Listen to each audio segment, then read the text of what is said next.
a character that we haven't seen since the first Power shows up.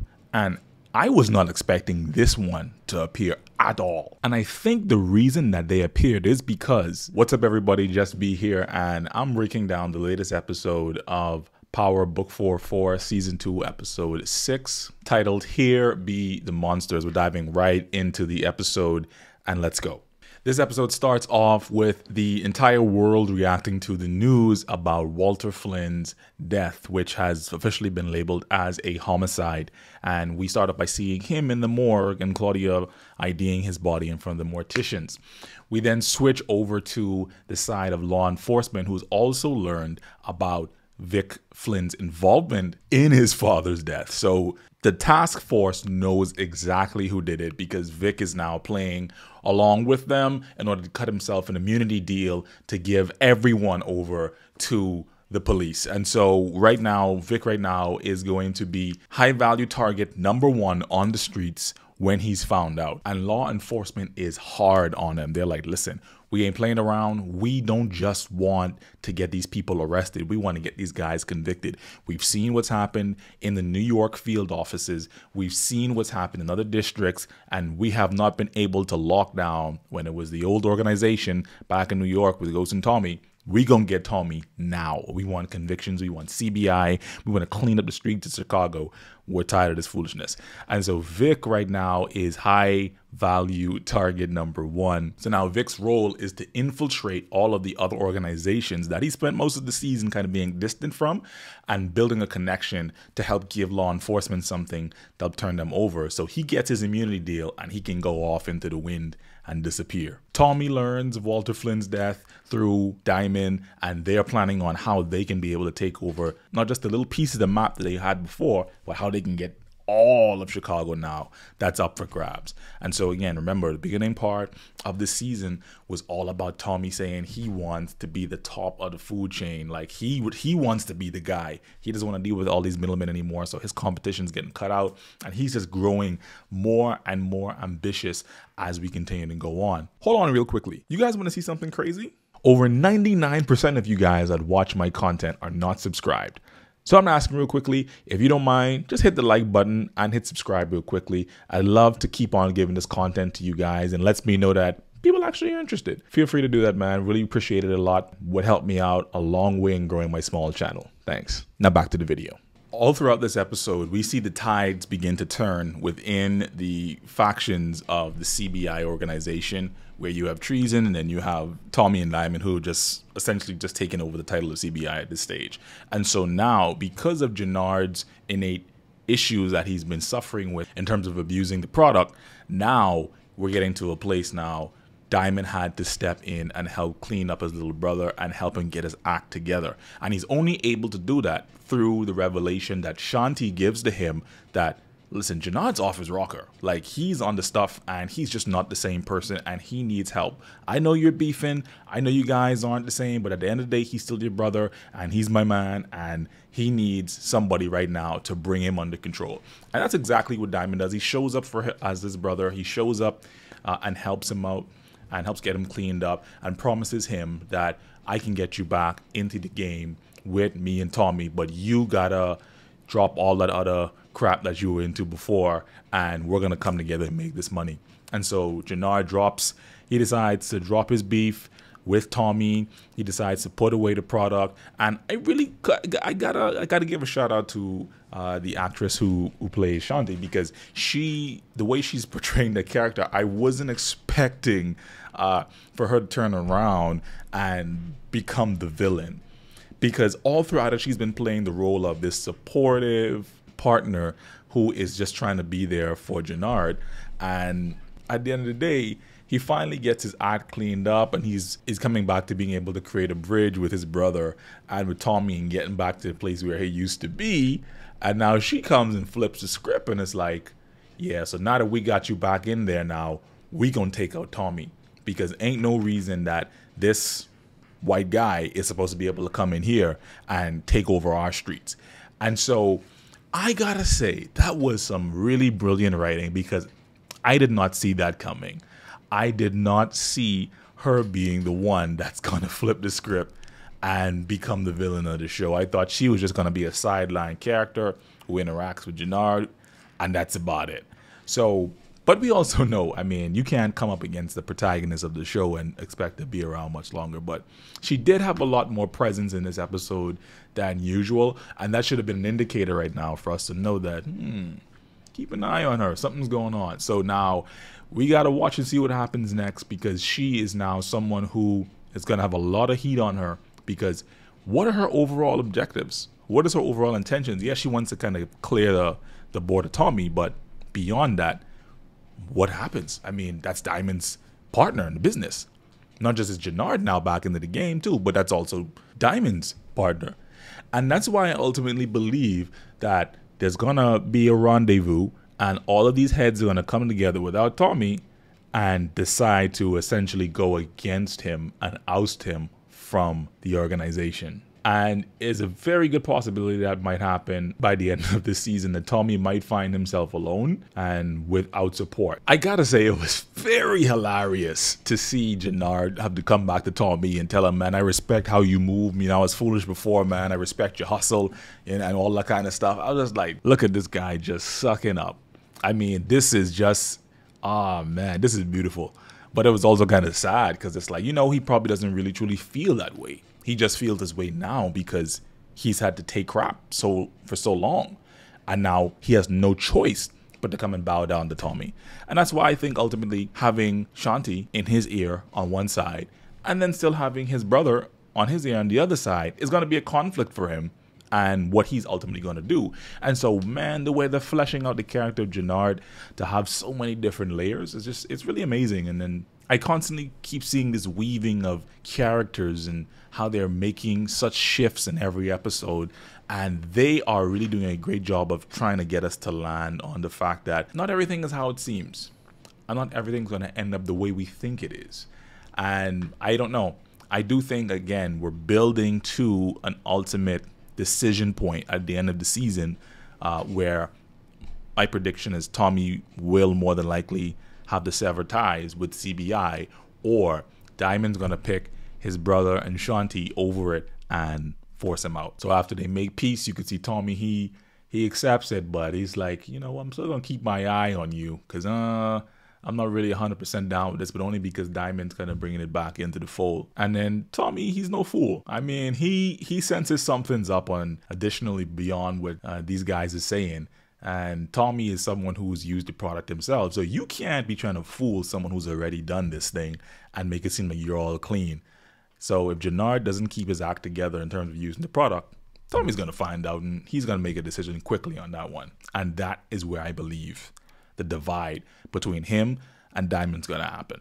So Vic and Tommy come together and they're now making an agreement to be able to use and form a partnership in light of Walter dying, because now Vic is in charge. Vic also tells Tommy that, listen, I was the one who took him out. And Tommy's like, listen, you know what? That stuff's not easy. And at first I was thinking about, is it meaning what happened between Tariq and Ghost? But I was like, oh no, Tommy took out his own dad, Teresi, in the original Power. And so it's a lot of that patricide going around in this Power show, man. I don't know. Y'all like killing off y'all dads and whatnot, bro. But I guess he gives him his respect for doing that and just having the balls to go ahead and take over. And, you know, he respects Vic now more because of it. And so they come up with an agreement to kind of split things down. I believe it's 60-40 with the territories that Vic currently manages and takes over for the Flynn family. And next we see law enforcement actually tailing behind Tommy and Vic when they're finishing up a run. That was risky as hell. Here's the thing with this. Tommy is not a trusting person, which is good. He always keeps an eye open because even when he was doing this run with Vic, he felt that Vic was coming on a little too strong with trying to get involved in the organization and come to a connect meetup with him and Diamond. And so when Tommy's kind of suspected that, he's like, oh, we got it. We got it. So whenever people kind of coming on a little too strong, you got to keep one eye open. And that's how you stay alive in this game. That's how he stayed alive this long in the game, bro. Like, you cannot be trusting people off air. I don't care how much goodwill there is.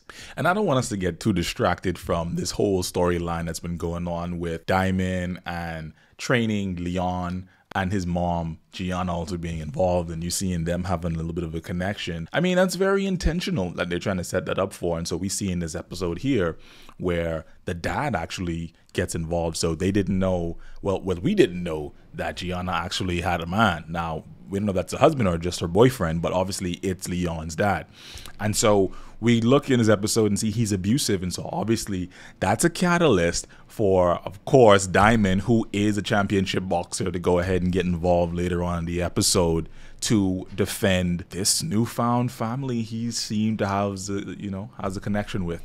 Now, I think the relevance of this here is, think about how Tommy became so intimately involved with Keisha and Cash in the original Power. That's similar to what's happening here with Diamond, Gianna, and Leon.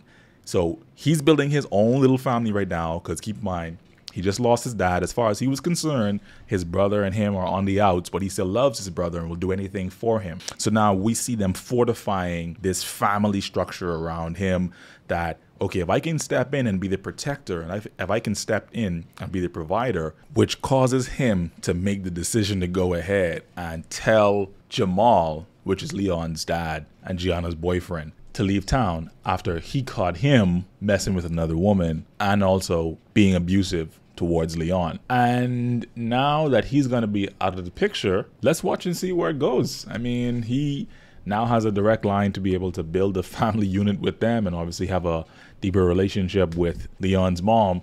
And I believe that's all going to play into whatever's going to happen in the season finale as well. So after Vic and Claudia is at the reading of their father's will, finds out that he has left everything to Vic. I mean, she was upset. But at the same time, you had to know he didn't really trust his daughter. He left the keys to the kingdom to Vic, and Vic has cut Claudia off 100%. He took away money, he took away her bodyguards, and she is now 100% on her own and has to find her way through everything. So now Claudia connects up with an old friend of hers, and through this episode they go through a lot of different places and ultimately finds herself at the door to another opportunity to be able to make some more money moves in some clubs and some private back rooms. And so now we're going to see how Claudia is going to use this new connection and this new space to move some weight to her advantage.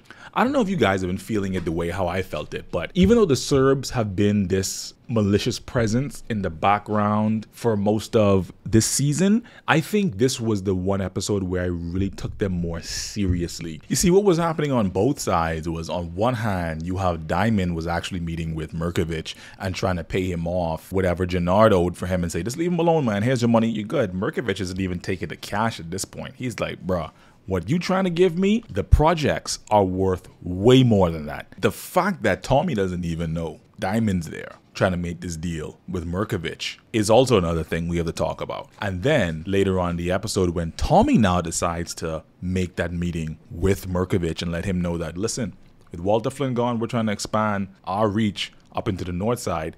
And Mirkovic is telling them, nope, no, you not. You make that move, we gonna have problems. When Mirkovic really laid down the law with Tommy and was very cold and said, listen, I do not want you on my property last time. And when I heard that, I was like, sheesh. Okay, up to this point, we're going to take them as a little bit of a joke because y'all ain't really made no big power moves with that. Yeah, he had some shootouts and stuff like that, but what have you guys really done? But when he made that slam on the table and just was like in Tommy's face, like, bro, you pushing it now.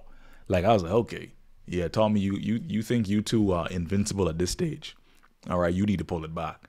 And so now I feel like the Serbs are a big threat because they roll up through the hood on the property in which CBI moves through a lot and has a lot of their players. And they didn't just light up the place like how they went to Miguel's before. They used grenade launchers and blew up the spot. And that shows you that they mean business. You don't play with people like that. I don't remember seeing that kind of activity with Lobos. I don't remember seeing that kind of activity with Jason Mitchell, and I don't remember seeing that kind of activity with the Jimenez cartel. Clearly, the Serbians got that juice. And so now we can't take them for a joke anymore. So I'm really interested to see how they are now going to tie this war that they've effectively launched into the inner workings of CBI that's kind of coming back towards one another.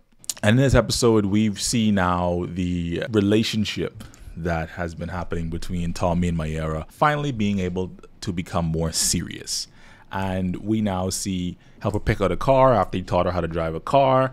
And then when she thought later on in the episode that he was hurt in the project's attack by the Serbs, she was very, very worried. When he came to visit her at the hospital, you could see she was concerned about him. She's like, this isn't making much sense. If my brother finds out like you're dead, but you're also living a life either way, so you could be dead at any point as well. Her feelings from her really revealed when she comes up to his apartment and lets him know that I was worried. I thought something had happened to you. You know, he's like, oh, something happened to me. I'm good though. I'm good. And then they finally consummate their relationship.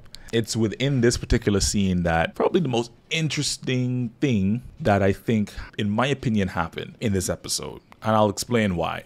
So after Tommy and Mayra were done doing what they did, a character that we haven't seen since the first Power shows up. And I was not expecting this one to appear at all. And it caught me by surprise. And I think the reason that they appeared is because we never really fully dealt with what Tommy did to Holly. I remember that arc very clearly, and particularly even when I rewatched the original show sometimes. For those who don't remember, Holly was Tommy's girlfriend in the original Power, who he was madly in love with. She a lot resembled his mother, and which was a kind of an interesting thing there. I think they were trying to communicate to us. She ended up getting pregnant, but he didn't know. But he ended up taking her out in a fit of rage because she, in the original show, tried to kill Ghost because she felt like, you know, he would always be a threat to her situation with Tommy in some kind of way. So she hired some assassins to try to go ahead and kill Ghost, and it almost worked. But then when Tommy found out, he of course chose his family, which was Ghost, and in a fit of rage, he strangles her. And so the only thing about it is he didn't know she was pregnant. Now, it wasn't until later on in the show that he actually finds that out, because the only person that knew was Tasha. This is something that's never really been fully explored emotionally. They had some moments, but it wasn't something whereas we saw the lasting effects. Because to know that you killed not just your girlfriend, but I mean, she was carrying your child, that's a big deal. Holly's ghost appearing to him and warning him now that, listen, you can never truly live both sides. You can never have both lives. You can't be this good guy and also be the guy in the game. And that was, I think, the biggest thing that she was trying to do, was really trying to get him away from the life. And her ghost is in his head. The biggest thing is that she appears to him pregnant in the hallucination. That causes him just to break down. And I mean, when I saw him, I was like, wow, man, Joe, you really finally being able to help us really understand what this character was feeling, or should have been feeling, as a result of knowing you were responsible for the death, not just your girlfriend, but also your unborn child. So he was like on the floor asking her for forgiveness, and her ghost, I mean, was just a reminder that, bro, there is no longevity in this game. There isn't. I believe Mayra is going to be the person who Tommy is going to build a family with, or begin to. Now they consummate their relationship, I can see her ending up pregnant at some point, and now that is going to cause a whole thing, because at that stage, Miguel isn't going to he's not going to take out his sister's baby daddy now. I believe that's why they introduced the Mayra character. It's for us to be able to now build Tommy's family through her. And that was the purpose of allowing Holly to show up within this episode as well. Holly's warning to him that he can't have both worlds is to let him know the same thing Ghost tried to do is why he didn't survive. That's all I got in this episode, guys. Let me know what you think in the comments about this episode of Force. Was there anything you think I missed? What do you think about Holly's return? Who else could possibly show up as hallucination Do you think she's going to be back and show up some more and keep on hunting Tommy? I don't know. It was interesting to see her for sure. But let me know in the comments, guys. Feel free to like, comment, subscribe, all that stuff. Until next time, peace.